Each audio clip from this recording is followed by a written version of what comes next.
ಸಾಮಾನ್ಯ ಜ್ಞಾನ. ವಿಶ್ವ ತಂಬಾಕು ರಹಿತ ದಿನ ಎಂದು ಆಚರಿಸಲಾಗುತ್ತದೆ?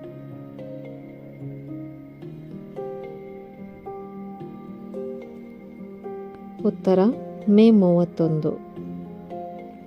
2024ರ ತಂಬಾಕು ನಿಯಂತ್ರಣದ ಭಾರತದ ಬ್ರ್ಯಾಂಡ್ ರಾಯಭಾರಿ ಯಾರು?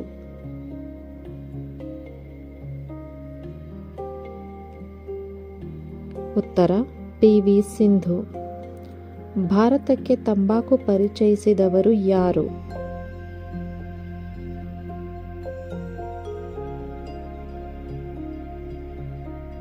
ಉತ್ತರ ಪೋರ್ಚುಗೀಸರು.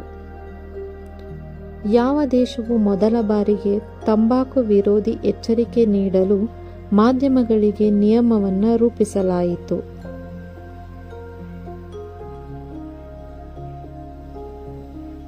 ಉತ್ತರ Bharat. Please like, comment, share and subscribe our channel.